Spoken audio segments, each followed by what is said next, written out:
Good morning, student. Today we are going to learn about the gynoecium.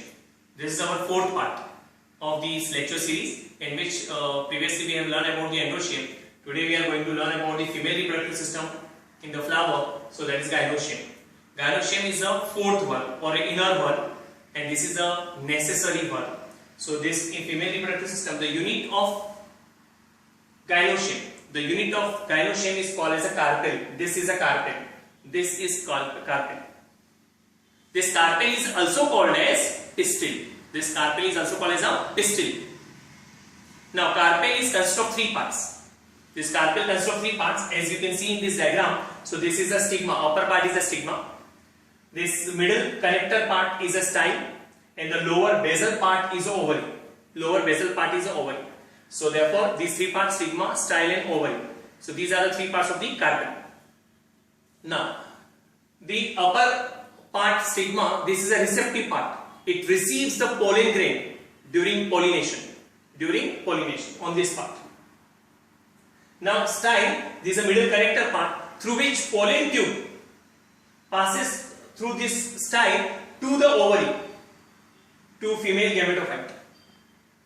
And then the third, this lower basal part, this lower basal swollen part is a ovary. This is ovary. And inside the ovary, ovules are present. Now, this carpel may be of two types. That may be a apocarpus and syncarpus. What is the meaning of this? Apocarpus means free.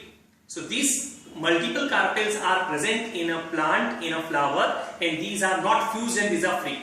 Best example is a custard apple. So in the flower of custard apple, you will find the apocarpus, many carpels, and they are not fused and they are free.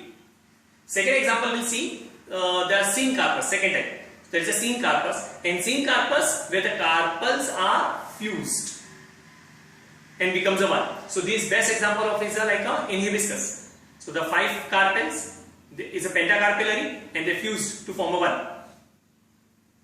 Now, next part, we see the ovules. So ovules which are present in the ovary. Ovule is the main part which is present in the ovary. So in this part, after pollination and the process of fertilization, as we know that ovary becomes a fruit and ovule becomes the seed. So ovule is a very important part because here the female gametophyte is present, and the male gametes through the pollen tubes has to enter into this ovule and to fertilize this female gamete, the egg. Now, this ovule is present in the ovary, so it is attached on the placenta. Placenta, it is a fertile tissue present in the ovary, and on this placenta the ovules are attached. So this phenomena is called as a placentation. Now, this ovule, the ovary may have one ovule or maybe have a multiple ovule. So like one ovule, one single ovule, so that is called a uniovulate. And best example is like a wheat. That is a what we can say uniovulate I am talking about. Then what we can say the paddy, the rice, mango. So these are the example of the uniovulate. Single ovule inside. Now multiovulate. So multiovulate, the example is like the tomato. In tomato we find multiple seeds. So this is a tomato. So that is a multiovulate. Ladyfinger. So that is also multiovulate. Now next part, here we are going to learn in details about this ovule. So there are different types of ovule, but here in our syllabus we are going to learn about the anatropous ovule. Now anatropous ovule, it is the commonest type of the ovule. So now what we have learned about this carpel, now we are going to learn about the structure of this anatropous ovule. So this ovule which is attached inside the ovary on the placenta. Now the details of the parts and structure of this ovule we are going to learn.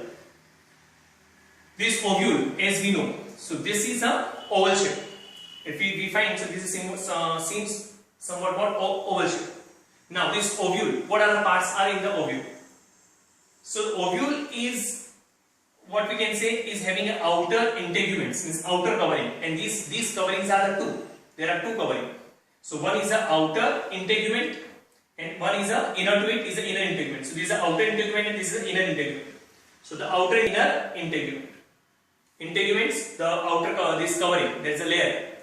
So now this inside this integuments encloses the nucellus. So this is the fertile part.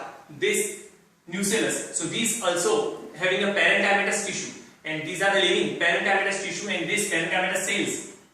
These parenchymatous cells inside, they also provide the nourishment to the developing embryo. So this nucellus. Now inside the nucellus, the embryo sac is formed. This embryo sac is formed. We are going to learn in details about the development of this embryo sac. There is a female gametophyte. There is a female gametophyte. Now the further part we see, this ovule is attached in the ovary on the placenta by a stalk. So this stalk is called funiculus. This is a funicle. Funicle or funiculus. So this is a stalk of the ovule. Now this funicle which attached to the integuments, to the what you can say the body of this ovule.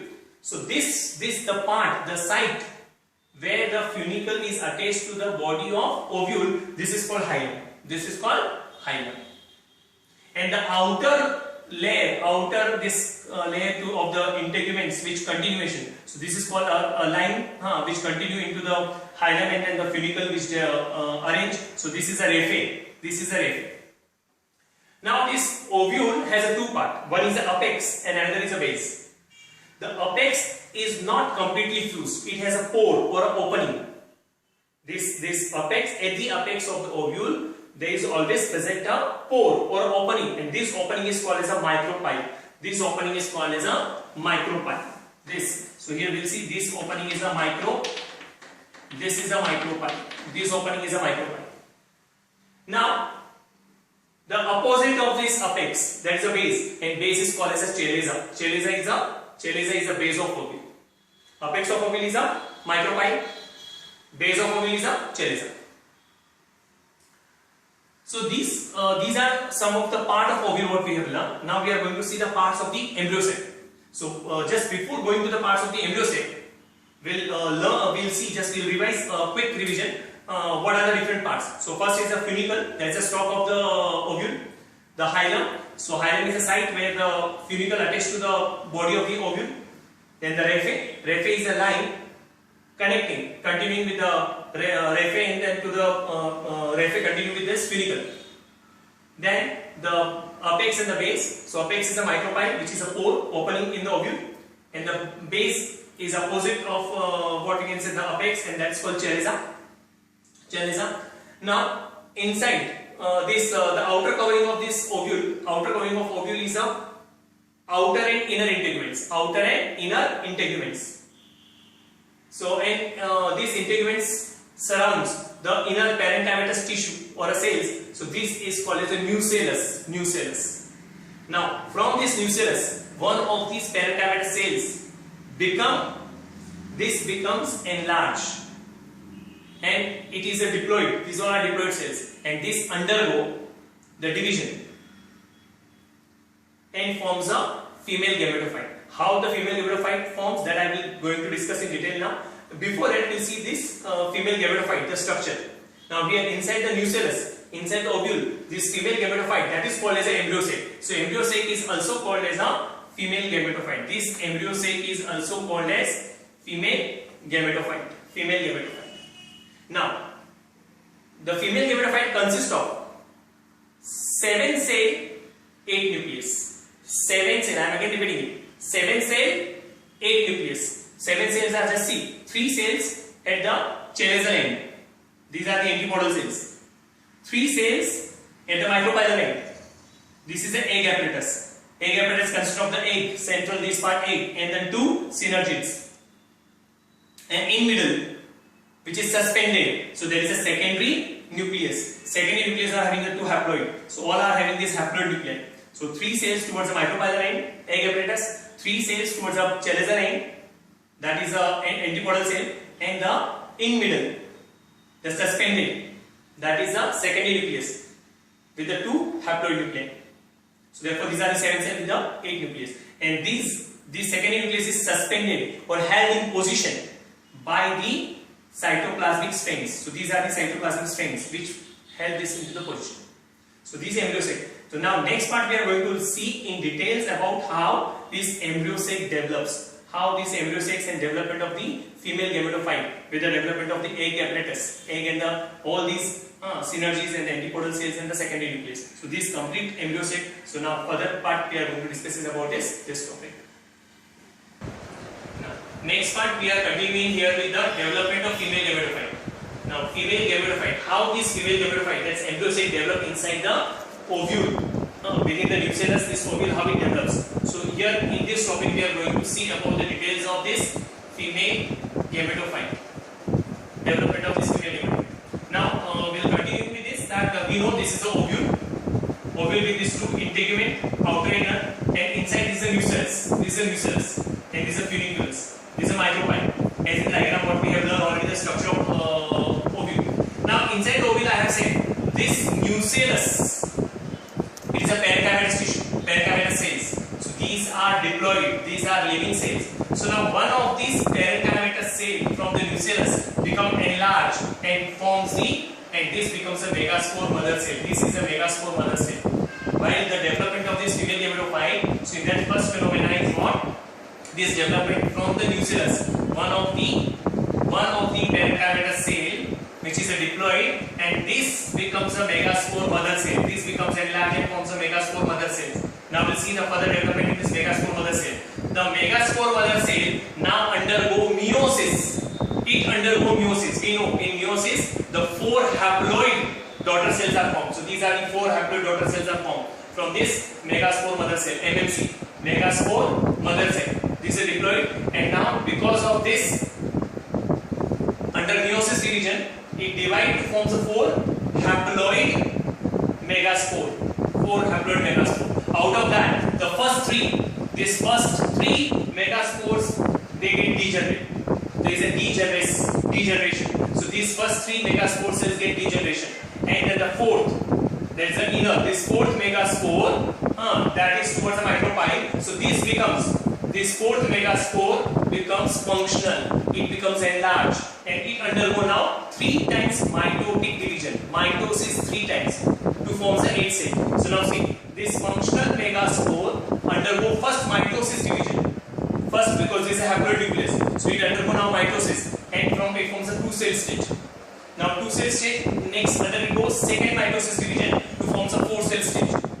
4-cell stage, and now this 4-cell stage undergo third mitosis and forms a 8-cell. So this in 8 cells, the 4 cells on each of the pole. So they move towards a pole. So now three cells are towards the pole, and the 1 cell from each pole comes to the center, and they unite to form the secondary nucleus. So now the three cells which towards the chelaza base, that is towards the chelaza, this becomes towards the chelaza. So this is antipodal cell. This is a antipodal cell, and the towards the micropylar, this towards the micropylar, the 3 cells becomes an egg apparatus. That is egg apparatus. The central or middle large, this egg cell with the 2 synergies. So this is the egg apparatus.